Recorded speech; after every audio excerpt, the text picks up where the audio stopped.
And hello everybody and welcome to our first episode of Dwarf Fortress Roleplay in our good campaign starting today with the Steel Traders.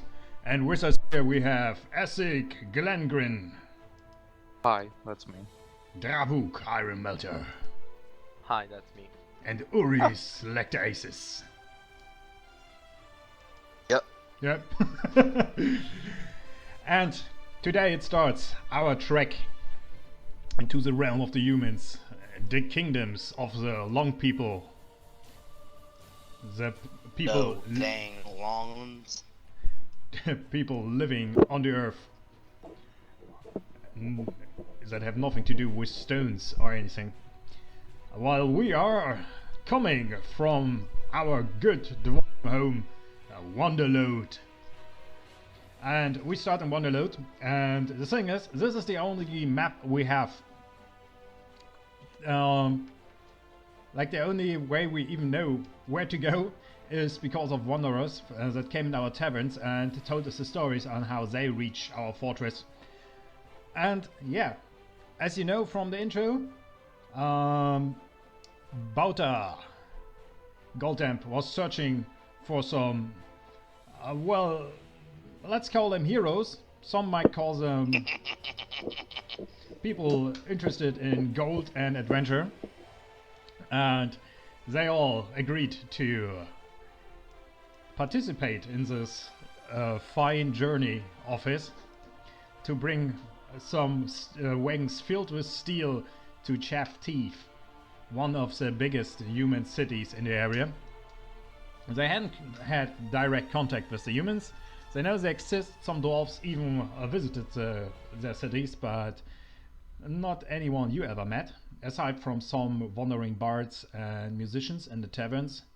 But, well, most of the time you talk to someone from the human cities. They were actually from the human cities, and they were human. And you know, only one thing, you need to get down the over the mountain pass through a valley. It is supposed to be pretty grassy, but there are some really foresty parts. Then you have to pass around the Solitus, the Solitus Peak, which is a single mountain up here. I think the problem is you cannot see my mouse moving around, so I might. Oh, you could just square ping it. box. How can I ping? Alright, let me show you. Yeah, I know. You just hold the right mouse button. Then I'm getting the layer. I have this like this game master thing when I hold the right mouse button. Okay. Let me just get a token. How about that? Okay, let's see. Fair enough. Let's get a token. Can I get a pointer? Okay, mouse. I don't have a mouse, interestingly enough. Oh yeah, let's have a meal. I just put something up here. So, Now you made me hungry. Oh man. we're starting here in Wanderlode. We have to get down this long mountain pass, walk through the valley, and go along the Solitus Peak. And here is one of a sight, even from our people. We haven't heard from them in years. We just knew that like 30 or 40 dwarves should be living here in this general area. And then we will reach Chafedteeth, which is the big human city on the coast, which we will trade with. Other known cities are Falcon Forest, which is a big military city for the humans. This is where they are getting most of the military from. And we have BRUMA, and BRUMA is the city, the capital of the human kingdom. And they reached BRUMA exactly 1,000 years ago and started settling. So far, the relations with the humans have been nice. There were no major wars. There were some problems with territories before because they started settling around the mountains and tried mining on their own. But well, humans are not born for mining, as we know. And yeah, that led to some lesser fights, but nothing serious. We have not goblins, kobolds up in here,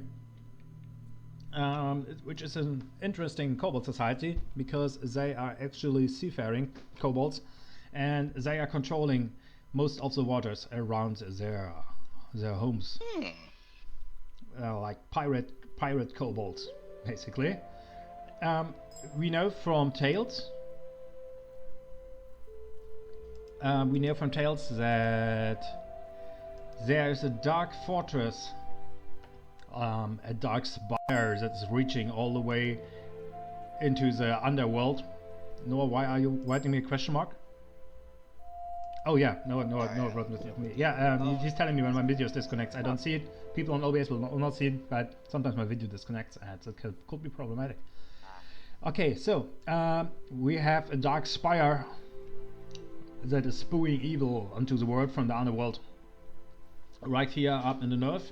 We're not too sure if that story is even true because nobody that ever saw it could tell about it, and it's just rumors. But what we do know is that a Mayor Goblin civilization is somewhere here in the west, and they most likely have spread all across the forest. And well, it's sometimes a bit in our way, so we might want to watch out for that. We also know that there will be some human towns in the area where we are going, so we might be able to sleep in taverns and get some nice beds for once in a while, and of course much more serious, get a roof over our heads. We are dwarves after all, and dwarves really don't like sleeping underneath the open sky. Okay, let me put down my music a bit here, because I'm living in constant fear that the music will overshadow my voice. Okay, so I think everybody gets their stuff ready, and let's set the scene. So what everybody's seeing is a big range of mountains, and the camera is panning from the left to the right, and you see the small road that is going down one of the mountains, and it's going round and round in serpentines. And on this road you see wagons. You see 10 really big wagons with 6 oxes in front of every single one of them, pulling them behind them. There are a lot of small wagons. Some people are riding, some dwarves are riding on the oxes. And all the way in the back there's a dwarf sitting. He is pretty muscular. Other than that, he is not looking anything different from all the other dwarfs. But what you do see is that he has a really sharp knife in his hands, and he is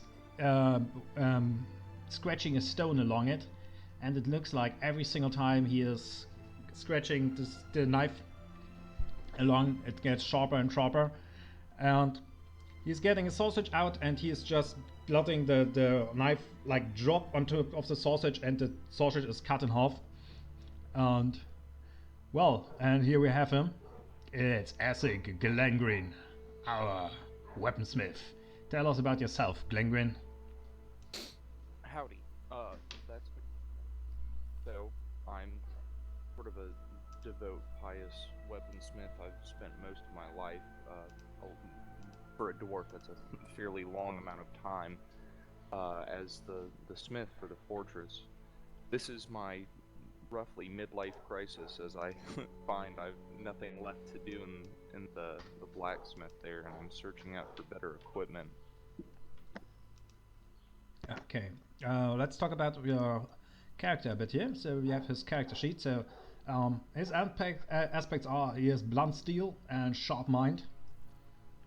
Because despite him sitting in a smithy all day, he is also very fond of books and knowledge. You have a lot of time to reflect. Yeah, and he's really interested in blunt weapons and how they work and how to make them, how to get them to work better. He's also a ruthless collector because he's always interested in gaining new stuff to improve his weaponry. He is an underground dwarf because he was most of his life he was in the underground, And that's why you can see while he's sitting on the back of the wagon playing with his sausage. He's wearing a really broad straw straw hat, and but he's still like he is putting his eyes together to shield himself from the sunlight, which is weird because the clouds are still there. It's a really foggy day. Clouds are hanging low. It's kind of damp. But yeah, he has a bit of problem seeing outside. And our Mr. Essex Langwin is actually our only man here that has combat experience as a militia soldier. So he is working in the fortress sometimes in the militia. He has like a basic training. He fought some grundles. Nothing serious though. Or did you? No, nothing past that. Yeah, I've killed like 7 forgotten teeth. No, nothing that extravagant. Okay. And the camera pans a bit forward, and this looks like this whole wagon is filled with barrels that seem to contain meat. We know that because a dwarf is sitting on one of the barrels and has like his hand in one of the meat barrels and is swirling the meat around like it is like a like a barrel filled with water. And he starts squashing the meat a bit. He looks a bit bored. And tell us about yourself, Urist.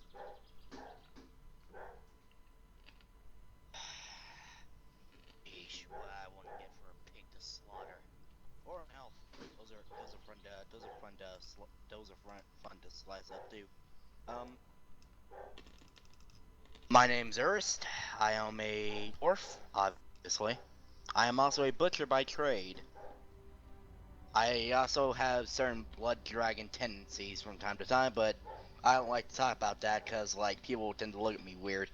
I also have a very grim sense of humor that most people tend to find off-putting, but yeah. It's just the way he is.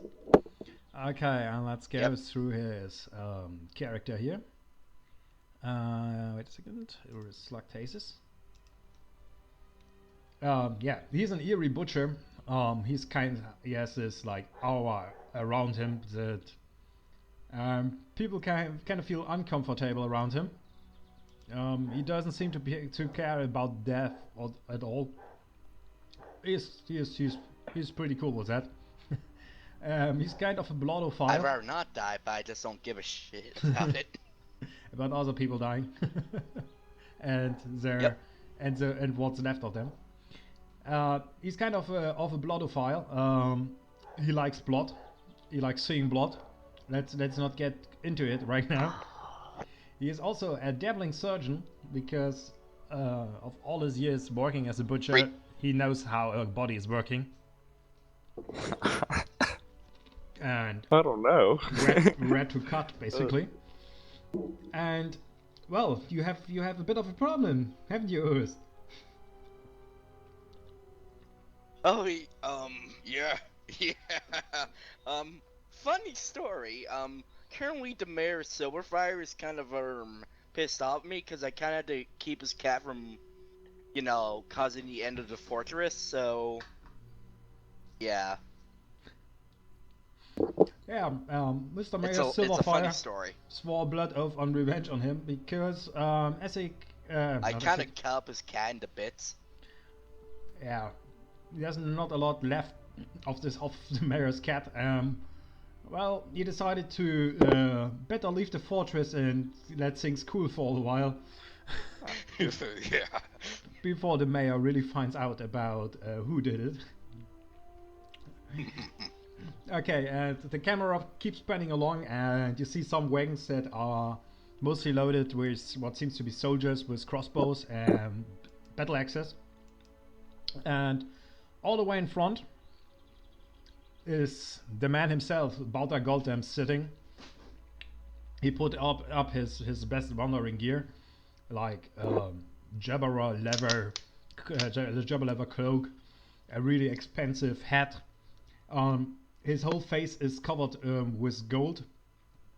He has golden piercings everywhere where you can look at, and even his long beard is just crosses with gems and gold and silver, and he is something to look at. He is really old and he's not looking really good, but that's not a thing, because even with that little sunlight, he's gleaming. Like every sun ray is breaking 1,000 times in his beard because of all the gems in it. Yeah, our good old Bauta here is the merchant that has started this whole trek, and he has one thing alive and one thing only, and that is profit over everything. Our Bauta wants to be the richest dwarf in the whole country, and he wants his family to have the most force of all families in the trading business. He's somewhat of an unsharing personality. He really doesn't like to share, and well, he's the CEO of the International Trading Organization, as he just started to calling it when you started the trek. He's also the expedition leader, and he has a dark secret we might find out about on our way to the human city. And next to him there's someone sitting. He is somewhat leaned under a cloak. Nobody noticed him before, and even now, he is like, it's like a black hole sitting next to Balta. Nobody ever pays attention to him, nobody looks him in the eye, nobody knows him, nobody heard of him, and his name is Dravuk Ironmelter. Tell us something about yourself, Dravuk. Hi, Dravuk is from a guild called Solution Finders, which is basically a guild that deals, as the name says, with problems and finding solutions to them. He had final exams before taking the job with Bauta. The Solution Finder Guild dispatched Dravuk to take the job and actually have the title of Adept. Dravuk is known for his efficient way of finding answers to difficult questions, and he relies on his quick fingers and ability to stay undetected. Okay, yeah. He's a novice solution finder, like he is nowhere near the master grade, but he is getting there. He is on his way to becoming an adept, and participating in this travel will actually solve that issue. And when he comes back, he will be able to call himself an adept, but he is somewhat of a green finger. A green finger are people called that are still new to the world and new to the trade of solution finding in general. So he might sometimes slip, and sometimes he is doing the wrong thing or taking the wrong decision. And well, we will see about that. He's also a silver tongue. He is really good with talking himself into or out of situations, and well, he is somewhat of a clandestine artist because he is verged with the arts of the shadows. And he is, let's call him the co-leader of this trek, because he knows what to do in situations he can't foresee. That's why he has the stunt of being prepped for action and ready to go. Dravuk can choose a special tool which creates an aspect for the scene. So if Dravuk is telling me what he's bringing along or how he's prepping for the next thing that will happen, he will get a bonus, or even the whole team will get a bonus. And the other guys have talents too, but we will talk about those when the chance is arriving of actually using them. Alright, and well, you are traveling along the mountains right now, and it's going down and down. The mountains themselves are empty. There are some bushes, but there is next to no vegetation, only a few broken trees, and well, and the wind. And the wind is not only really strong, it's also unbroken by any of the trees. So if a blow comes, like all the wings are rattling to the left or to the right, and you got to feel that.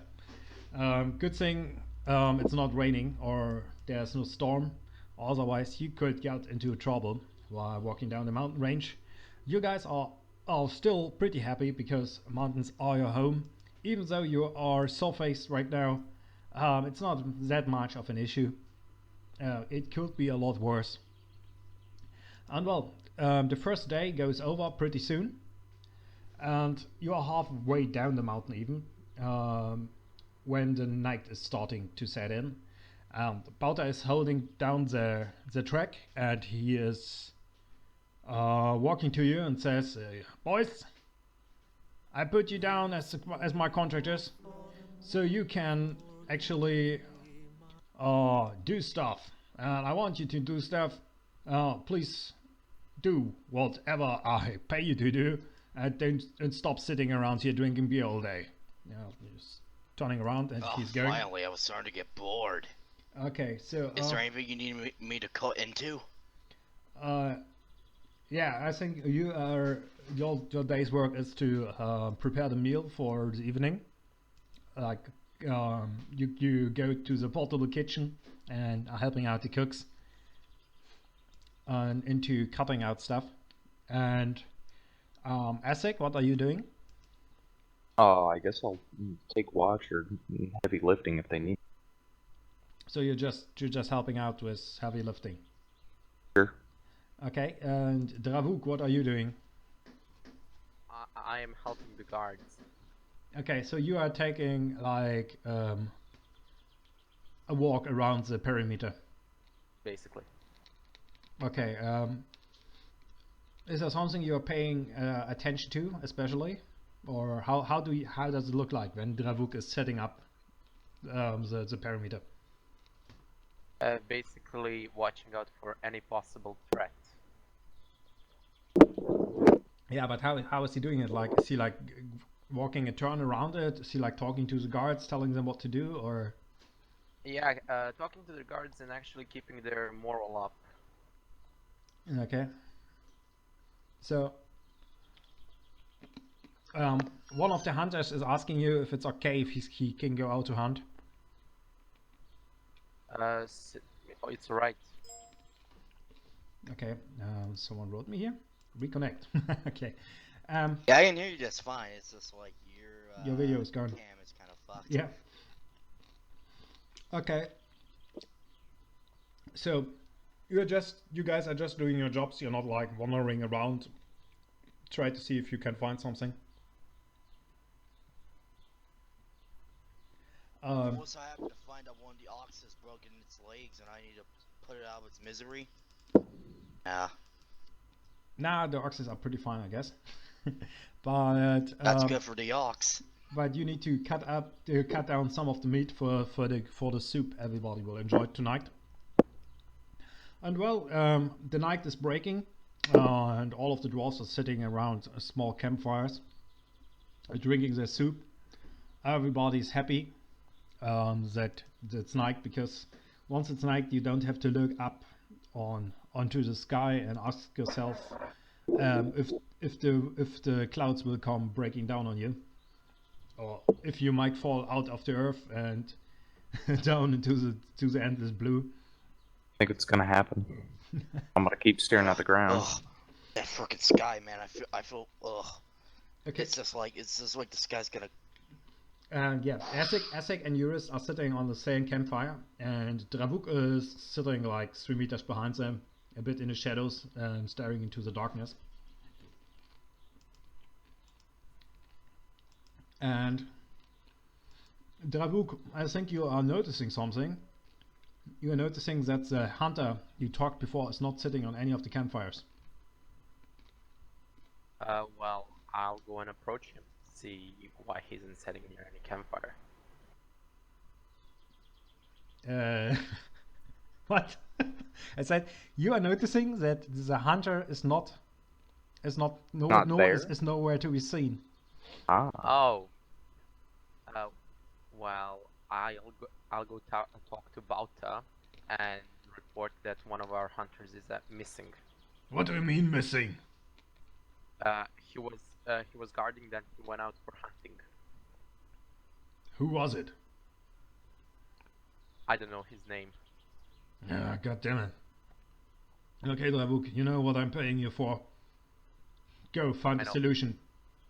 And Alright. And Baltar's like stretching himself and saying, I'm going to sleep now. And I hope the hunter will be there tomorrow, or he wants to receive payment for today's work. And he turns around and is going into his tent, and it's like all of you have like just these really tiny triangle tents. And basically they're so tiny that most of them, the feet of the dwarf sleeping in them, their feet are sticking out. And the only thing that is fitting inside there is most of the luggage and maybe light, but not much more. But Baltar is like this really big tents with some tents on the left and to the right, and it's surrounded by guards. And well, and you see how Baltar's going into the tent, and two dwarfish women are standing up and following him. And yeah, Dravuk, you got a mission. How are you going to solve it? Well, I'll need some companions to actually find the hunter. So I'm approaching Epic, Eurist, and two other soldiers to try and make a pack for the mission. Okay. Sure. I've done military work before. I hope it was elves. Alright, so we have to find the hunter that went missing. During the day, he asked me if we can go hunting, and I gave him permission. Now he's gone. First, we need to find where he actually went and how he went missing, and then hope to actually find him if he's still alive. So the first thing we should actually do is try and find some tracks of where he actually went. Okay. So we go in front of the fortress and try to find some tracks which match that special dwarf. Okay, so first off, are you using your talent? Like, are you preparing something? For this mission, I'll have a knife which will remain undetected to even the most skilled person in finding. But no torches. That's what I'm getting at here. Like, you're not handing everybody a light or like a box filled with black powder so they can light the fire at any point. Well, actually, I'm giving all of teammates Urist, Afik, and two other soldiers some torches so we can actually navigate during the night. Okay, good. So yeah, you're going outside the camp, and how are you searching for the tracks? Like, are you getting down on all fours and trying to find something, or are you looking out for some branches? How does it look like when Dravuk is trying to find tracks? First, we're trying to find if there's any possible feet in the mud, in the dirt, and then actually look for some broken branches, some torn grass, which could indicate any possible tracks. All right. Yeah, and I think you have a pretty you need a fair roll to find something, and you might find more than you are searching for, and so you are carefully searching for tracks, if I'm interpreting this one right.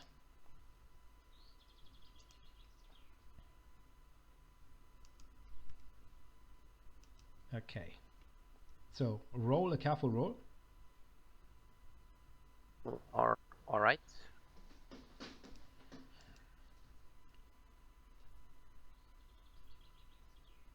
Okay. 3. And you two, are you next to him? Like, can you assist him in searching for tracks? Yeah, I'm good. Actually, I'm not gonna assist him in searching for tracks. I'm gonna try to assist him in searching for blood spatters. Oh, okay. I'm not holding out hope that this guy's alive. Okay, here. In fact, I'll actually crack a joke to the contrary. Okay. Hey, not to call it here, but I don't know. I think he might be dead meat. Dead meat. Get it? Because he's a hunter. Asik? We're still gonna have to find him anyway, so let's look. Oh yeah, true. Though if it was elves, I don't think there'd be much left because I hear they're partially to cut a dwarf. Terrifying. Okay, so you are assisting him, yeah? So you're, Yes. you're going with him. Okay. Yeah, we're all assisting him pretty much. We're on a 5 right now. If you would get a 6 somehow, you actually would be able to do this thing with style.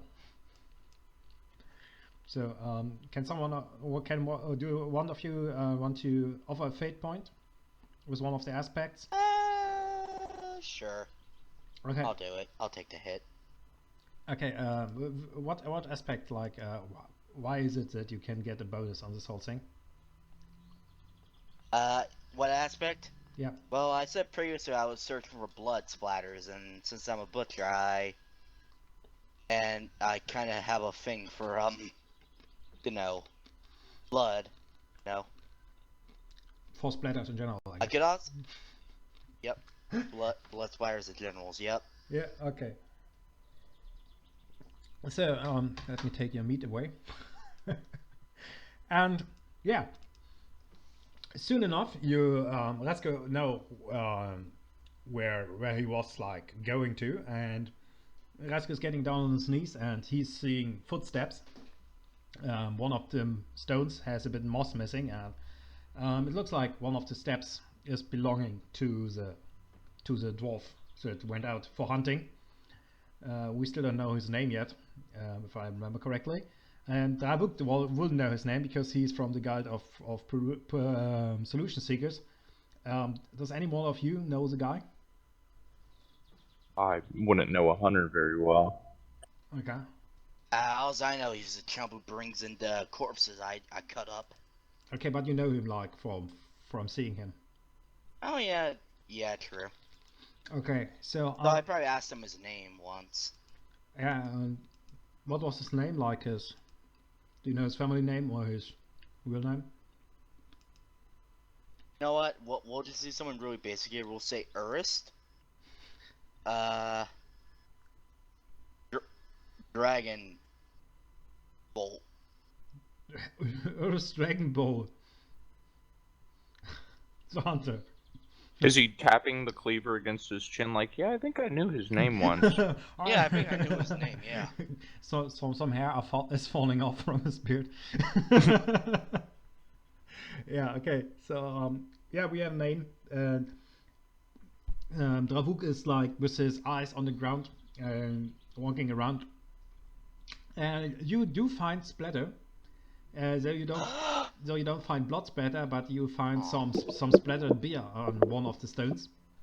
And so you know, okay, that is where he went.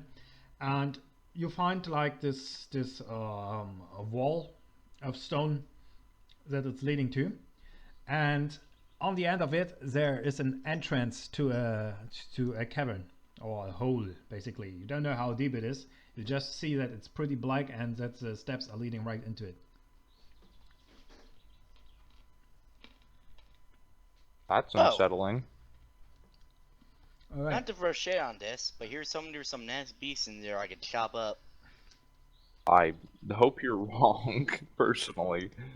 Let's just hope he's alive Hey, and it'd be not getting fun. saved. Okay, It'd be fun. seeing how Drabuk is leading the group, what do you say, Drabuk? Like, how should you approach the situation? Well, we don't know what danger is possibly in there, so we need to approach it carefully. So you, how are you doing this?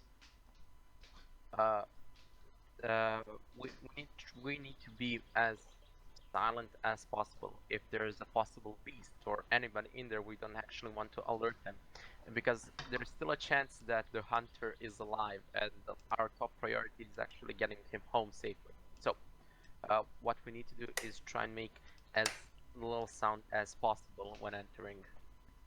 So you want to slowly enter the mouth in the mountain. Yeah. Are you letting your torches lit, or? We actually not turn off, but put out our torches. Okay, and you are all walking in, like in a row, and you're leading, or who's leading? Actually, since we brought 2 more soldiers with us. As the soldiers, the soldiers are not with you. Like you spread out to find stuff, but Ravuk was like finding something, and the other guys assisted you. The soldiers are in the general area, but they are not like close with you. Oh, That's a shame. Yeah. Would be nice to have some cannon fodder. Well, all right.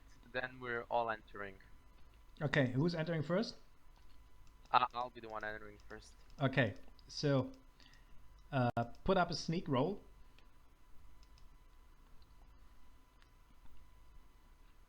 Okay. Nice. Asik, how are you? Oh, yes. How are you entering? Sneaky is not my middle name, so I'm just going to do it very slowly. So you're carefully just, trying to not step on something. Correct. Okay. I'm seeing the -6 coming, man. Okay, Eurus, how are you entering the cavern behind Asik?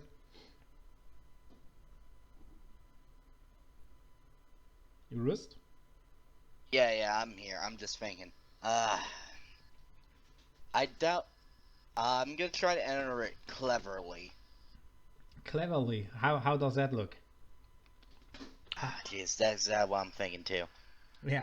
If need be, I could just use sneaky, but I bet by cleverly, I'm just avoiding I'm just taking my time, you know, trying to figure out what. I don't know, man. That sounds like that sounds like you are entering careful. Ah shit, yeah, and careful isn't my middle name, as several scars on my hands can attest. So I guess I'll try to do it sneakily. As sneaky as you possibly can, you say, yeah? Yep. Okay. So roll sneaky. No. Okay. Well, you are lucky because Dravuk actually succeeded with style. 3 was what you needed to do. So Dravuk is like a bit ducked, and he's like slowly grinding through into the mount. Following him is Asik, like he is on his toes, trying to avoid branches and stuff, things that can make sense. And Eurus is getting in, and he's like taking 2 really careful steps. Then he's getting cocked up in a root and kind of tumbling forwards and smashing into the back of Asik, and Asik is smashing into the back of Dravuk. But Dravuk is like holding them all up, and you just hear like a really silent sounds of three heads knocking together. And Dravuk is like, psh, and is pointing in the darkness where you need to step. And Thanks. well, you silently enter the cavern, and it's like a small way, and Dravuk is leading, and at the end of the way there's like a sharp turn to the left, and you can smell it now. There is blood in the air. First noticing is Eurus. He knows how fresh blood smells, and it smells like heaven. He's like, I smell it. Okay, no, I'm not doing it. You do it. It smells. Guys, I can smell blood. That's a bad sign. Smells like heaven, but Okay, But yeah, I can smell Which blood. kind of blood it is? I think you are whispering. Are you talking this loud, or are you whispering, Nate? No. Oh, I think I smell blood in here. Good thing we sneaked in here. Good thing there's no monsters around. Good thing we went silent in here, otherwise they would have heard us. Yeah. Yeah, bam, Guys, bam. quiet. Okay, Dravuk asked you. I could smell blood. I Is couldn't tell. it animal possibly, or? Do I look like a dog to you? Okay, I can just smell blood. I can't tell what type it is. Eurus, you actually do know what kind of blood it is, and Oh, I do? you actually have a pretty good nose, as it turns out. And You are a dog. You were a dog in a previous life. Okay, I think you are cleverly trying to find out how to what kind of stuff you are smelling in here. Hang on. I think And I'm gonna try to cleverly figure it out. So, roll clever. Yep. 1. Okay. Not that clever. You can clearly smell that there's something that is not smelling as like a dwarf, but one is smelling like dwarf blood. And the others too can smell it. Like there's like this overwhelming stench of wild animals shitting in the wild. And as Dravuk is turning around the corner, he sees 3 really big animals looking like gorillas sleeping on a big stone, and the hacked up body of the hunter, what was his name, Urist Dragon Ball, is lying down beneath them. All 3 of the I'm starting to say trolls again. of the giant gorillas are sleeping, and well, there's blood everywhere, and they seem to have taken quite a bite out of your dwarfish friend, and are now taking a nap and see if they can snap another one. Well, first off, is the dwarf alive? The dwarf is clearly not alive. In fact, he looks kind of in pieces. Well, that's a shame. I suggest we get the fuck out as soon as we can. About to say they look pretty big. Okay. I have an idea. Oh no. I think we should. I think. Up on them. And I think we should slit their throats. While And they're we don't have sleeping- any bowls on us right now because we can preserve the blood, but so like we can make blood pudding, but oh well. Well, I don't- Isn't it better just to get more help, more soldiers from the camp? So you're Think so. Actually, on first thought, You're- that's actually a pretty good idea. you are basically the leader. So you are saying you're getting out of here. I'm following. Yeah, I'll turn around in Yeah, the march order. Wait a second, Dravuk, you're saying you're slowly backing up to get out. Yeah. Okay, Urist. I think this should be this might be your thing actually, and I'm offering you a fate point if you still enter. And You know what? No risk, no reward. All right, let's do this. okay, so as you guys are turning around and trying to sneak out, you take a last look back, and you see Urist with his cleaver over his head, slowly sneaking up onto one of the sleeping gorillas. Fuck. I think he's going to get himself killed. What do we do? Well, Afik, is it just best if we leave him alone? I am tempted to say yes. Unfortunately, there's 3 of them and only 3 of us. We don't stand much of a chance. Should we help him? Try and help him at least. If it goes wrong, we can just run. Yeah, I'd say so. Alright, I decide to actually go and help Urist so he doesn't die, because I don't need one more dead body on my hands and less of a paycheck. So, and Afik then follows me, and we go and try and help Urist. to So take you all turn 3 around people and down. you're also sneaking behind him with him. Yeah. Okay. Yeah, as I said, there are 3 gorillas. They are looking all about the same size. One has white fur, the other 2 have black fur. They are like, what do you call it, snorking? Yeah, how do you call it? Snorting. Snorting, yeah. They're Snoring. Yeah, they're Snoring, yeah. snoring pretty loud, masking most of your sounds.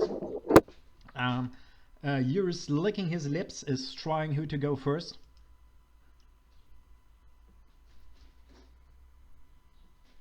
All right, so I guess I'm gonna try to sneak up on one of them. Do I get an advantage for like slicing one of their throats? You're trying to slice one of his throats, yes? Yep. Okay, so roll for that, and I'm rolling for the group, as I will hear you approaching. Oh, what would I be rolling for that? Sneaky or? Yeah, sneaky. they Ew. are sleeping right now, so they are Oh getting a wait, plus hang 0 on. Do chance. I get a bonus for like them being snoring and sleeping? And you just know that it's snoring, so you can add that like as a bonus if you want, but you have to pay. Yeah. Oh well. You know what? I'm willing to you know what? I'm going to spend that fate point I just got on it. So I was about to Wait a say, second, are wait a you second. about to spend the fate point you just got? wait a second. Yeah, actually, Why did you that's even take it then? that's not one. That's not the best. The worst idea here. But don't spend it yet. See what the gorillas are Oh. getting. good idea. Oh. Okay. Oh my gosh, they're deaf. They're deaf and they are like sleeping, and Eurus is like with his cleaver up on his hands, he's like going up on them, and I think you slit one of their throats. Yeah. Which are you just doing it, Yep. or are you waiting till Cool. till your friends are also arriving, or how is it? How does it look? Like, did I notice that they were following me? Yeah, you can hear them. Like they are sneaky, but Alright. they're not that sneaky. That's an insult. All right. I guess I wait for them, and like once they finally get there, Okay. I Okay. Wait a second. start. What are you doing? Are you going behind him to the same gorilla, or are you each of you stepping to? Well, Ores, to which gorilla are you going to? The No, no, white no. You or- cannot. I don't think you should talk. Once you're talking, I will. No, no. To which gorilla he is going? Like, is he going to the white gorilla or to the one of the two blacks? I'm going out of character. No, sorry, not out. I'm going to slice the throat on the white. I don't think you are into throat slicing business, but you do have a big hammer, if I remember correctly. Who? So, okay. How I'm imagining the situation is like Eurus is going to the white gorilla, and has his cleaver out, while Essig is getting ready with his hammer to swing. Epic wasn't speaking though. It was Yuris speaking. Oh, it was Eurus Yeah. speaking. Okay, yeah, it's sometimes hard to keep you apart. Okay, so Eurus, you are getting ready to slice his throat. Hmm? Which one? The white I'm one. getting ready. The white one, yeah. The white one. Okay. Yep. Essig, what are you doing? I think I'm gonna wait to see what Vuk does, and then I'll just have my hammer at the ready to crack a skull if they attempt to get roused. So you can I- so you're not getting ready on top of one of the. No, actually, can I intervene? If you have a way to do it, yeah. Like, since we're sneaking up and trying to go help Yuris, and we see like he's about to slice the throat of the white gorilla, I give the hand sign to Afik to go to So the... do you point? Yeah. Then I'll go to that one. So I'm seeing the situation right that all of you are standing on top of one of the gorillas, ready to strike down at them. Yep. Okay, so And if it's all, and I guess I'll take the first slice then. I think you need timing for this. Wait a second. Let's see if how good your timing What? is. Sorry, I didn't hear You- that. You need timing for this, Okay. and let's see how good your timing is on this whole thing. I'm trying to figure out if you all share one trait. I think you all have clever, don't Ah. you? Dravuk should have clever. Yes. Yes. Okay. Okay. So, Eurist, you are rolling on clever. Oh, Dravuk, clever. Dravuk, you are rolling on sneaky because you are really sneaky, like going up to him. And Yep. how does it look like? What are you trying to do to kill this gorilla with the first strike? Instead of actually slicing his throat, like I learned the technique during studying at Solution Finder Guild to puncture like through his throat to his brain sneakily. Okay, so you're basically trying to stab him like underneath the Yeah. Head with your long with your Dagger. with your short sword that you always have, like the really Yeah. sharp, really small sword. Okay. And Essek, you are getting ready to smash a brain, I guess. That's right. I'll position Yeah, myself in a way that's about to crack open a skull. Okay, you're doing that careful. Okay, please roll. And oh wait, I guess it is a Cleverton, so. Wow, such a nice roll. Essek, you roll careful. Yeah. Okay. Sneaky and Jurist. Well, I'm actually just going to like slice his throat almost to like the point of like almost decapitating it. So forceful, I guess. Yeah, and you're trying to do that really cleverly with the other guys at the same time. So. Oh, I am. All right, fair enough. Okay. Oh my god, this is terrible. For one too. Okay, you're getting all around the beasts, and Essek is standing there with his hammer, getting ready. Dravuk is slowly lifting up the chin of the beast and is getting his small sword out behind his back, like he has it like behind his back, and ching, he's getting it out, and Jurist sets the cleaver on the beast's throat. And at that point, the beast underneath Essek awakes and it's screaming. Shit. Ah! Whatever gorillas do. I guess I'm gonna jump off and gonna hamstring the one I'm. Wait a second. It's a sound of hell basically, and the other beasts are waking up.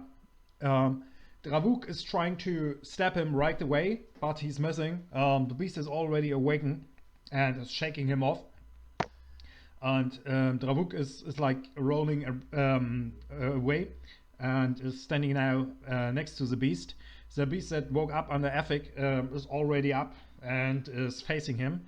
And the only one that can finish his job is Juris, because he already has the knife on his throat. And when the beast woke up, he just slit his throat, and it's now gurgling beneath his feet. Okay, and you still have the advantage because you woke them up, but you like didn't fuck this up completely. You still have the first attack. So, Essek, how does it look? Looks pretty grim here. I'll shut them up myself if I have to. I'll just swing in for the skull. You're just swinging at the beast, yeah? Yep. Okay, yeah, it still sees. Wait, which one? About your video broke.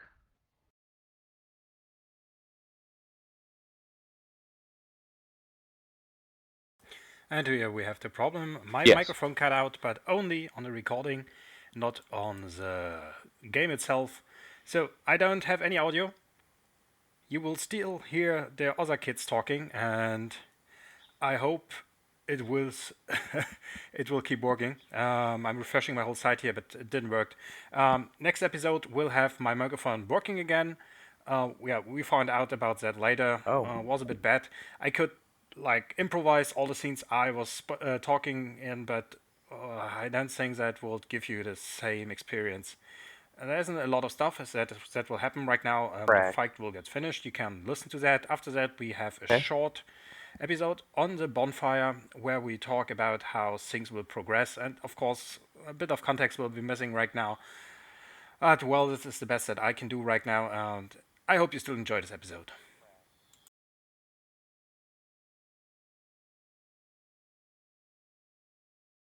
Sure.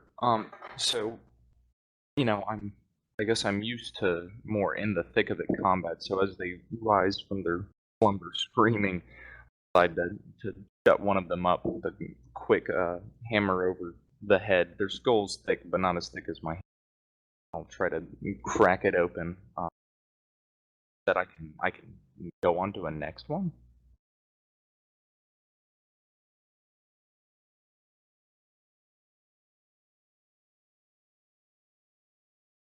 Right. That's right. I'm trying to draw the attention to me, basically, rather than away from Drew. Doing.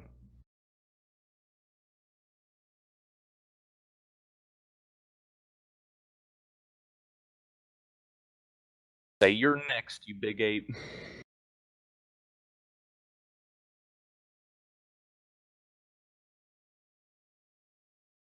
Alright, thanks to Havoc, the beast actually doesn't notice me, so I can come up sneakily and try and just end its life.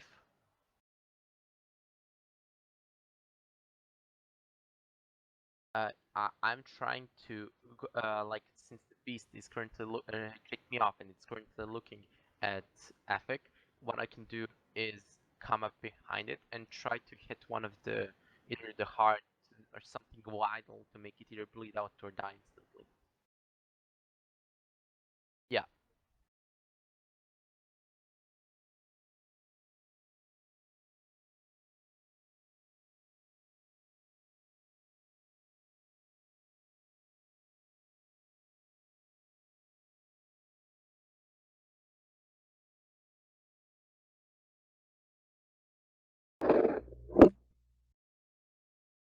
Well, I'll actually try to take it down as fast as possible, so I'm running. Yeah.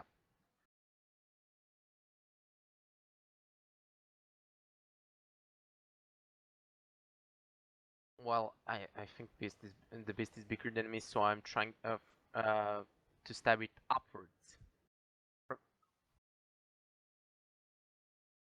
No, it's no. disconnected.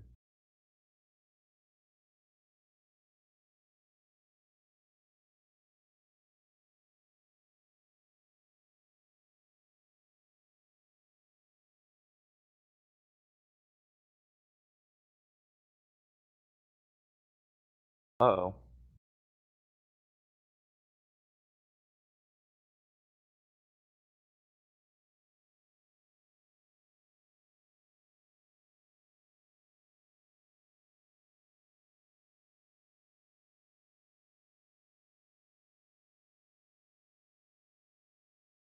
We can do some MS Paint sketches. Yeah.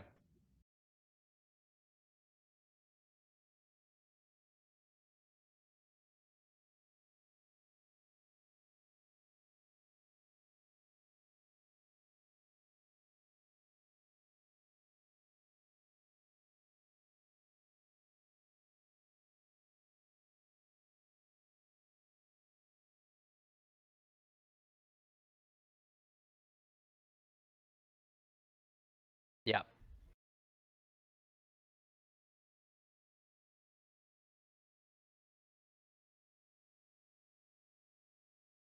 I won.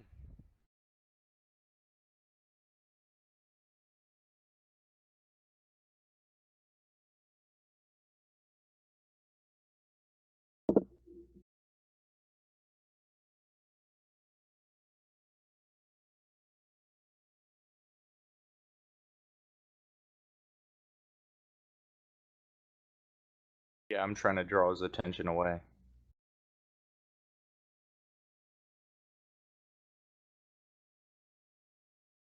Sure.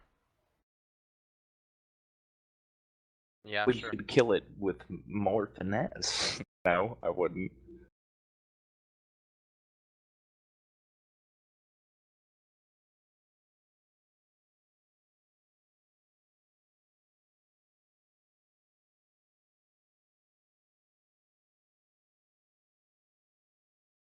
Ugh.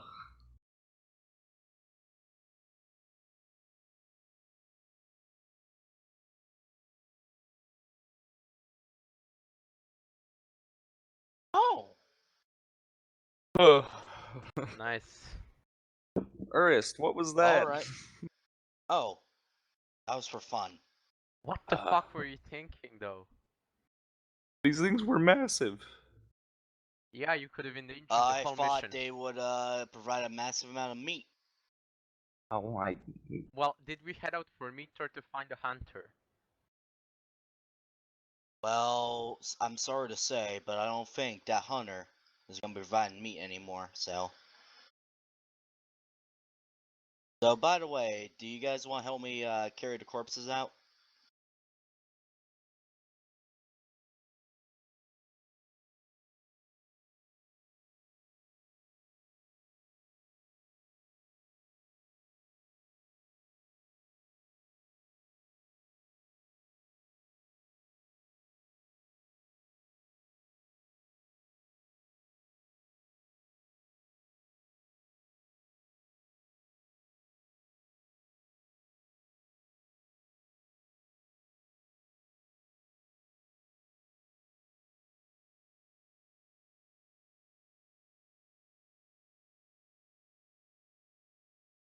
Sure. I'm gonna actually ask Uris and Afik for input on that. My input, honestly, I think we're just better off dragging them off and just letting me slaughter them. Mainly because, well, I doubt they have anything at Wharf here, but if you guys want to look around, look around. What about you, Afik? I think it'd be a waste just to leave them here, but simultaneously, they might have something in this cave that's worth grabbing.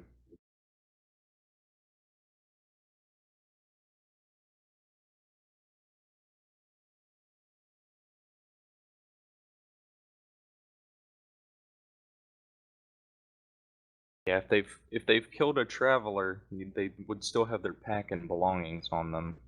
Gotta be True. something around. Or probably some gems or jewelry. Sounds like a bargain to me. Nice, sounds like a good idea. Yeah, so we continue exploring like the mouth of the mountain. Well, here's the thing. It's not like I've started cutting into the corpses yet, so I guess the corpses will hold for a while. Well, not for a long while, but like if we drag them back like soon after, like we'll be able to harvest them.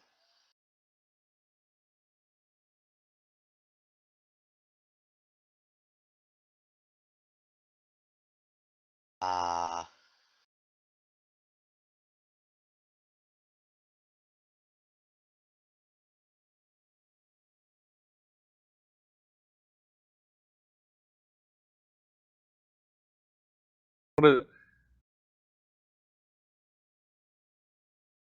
I knew it. I thought it in the back of my head. I was like, oh, maybe I can find a different something. But I knew he was gonna do it. I'll take it. As I slowly sort of begin to trail off, I look back towards the open, bared teeth of one of the gorillas. I say, on second thought, it really would be a waste if we just left these bodies here to rot. You know The what? hunter I agree with came that for a sentiment fully. purpose, and I think he'd want his sacrifice to be remembered in that way. Yes. Good idea. I agree.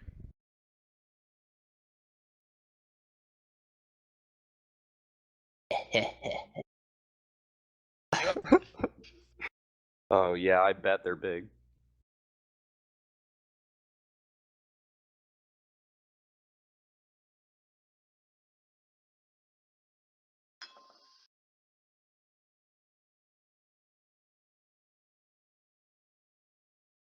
Yeah, I'll drag them. I'll drag them.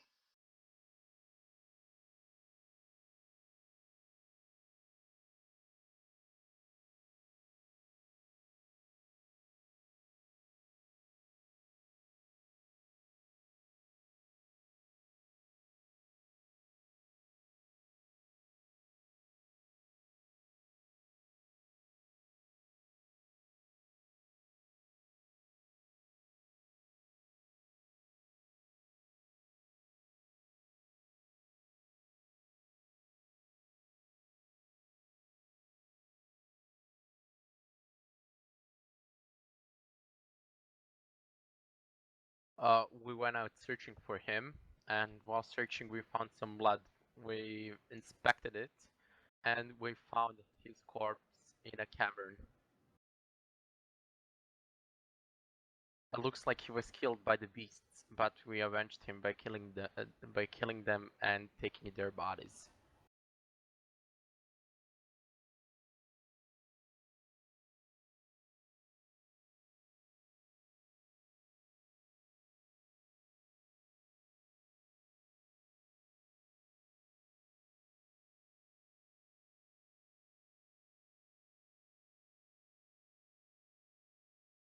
Speaking of which,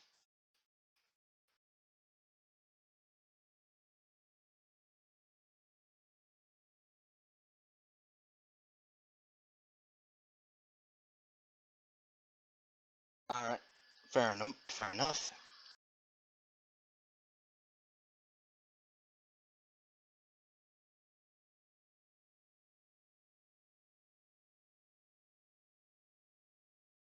Wow, so I'm getting the shit I was end about of the I was stick. about to step in to defend you, but he congratulated me, so I stop. I bite my tongue. Alright, I'm just before I start like chopping, before I start skinning and dressing. Oh, sorry. Hmm. Right. I sort of look because I was really tempted to step in to defend Dravuk, but now I'm being congratulated. So Wow! I'm sorry. I guiltily sort of look away, like, oh yeah, no problem. Happy to help.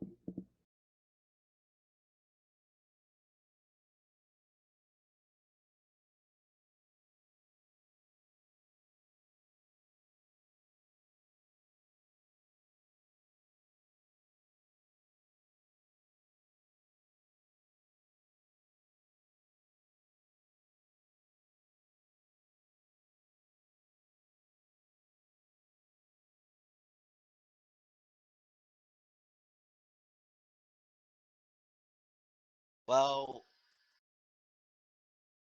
yeah, I'm just skinning and yeah, you said I'm skinning and dressing the corpses pretty much.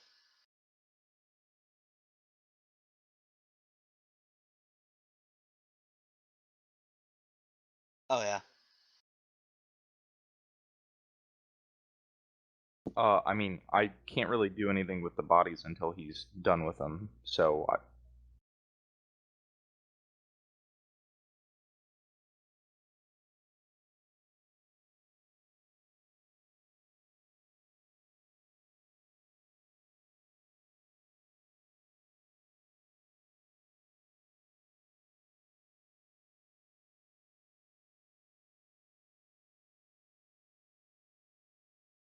excellent. Well, then I'll slink away to the bone pile while no one's looking and begin searching for their skulls, so that I may retrieve their large canines.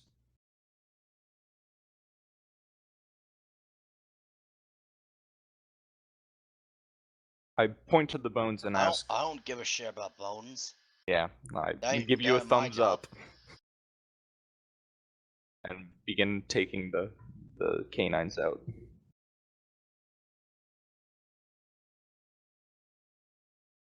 Being salty.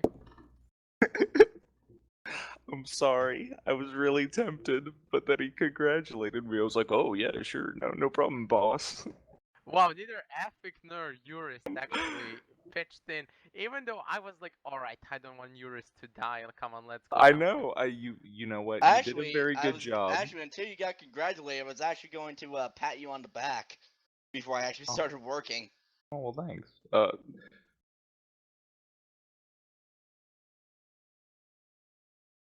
I Oh, will.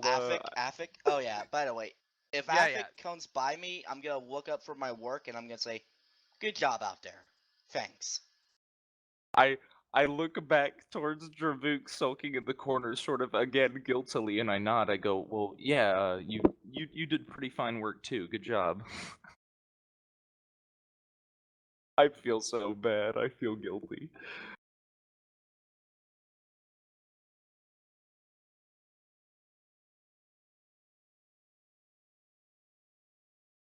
basically.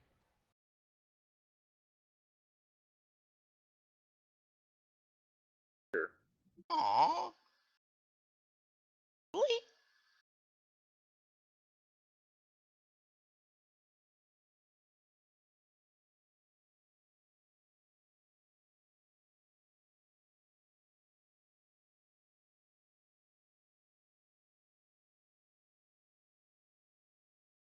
Oh, we're just taking a break. Oh, all right.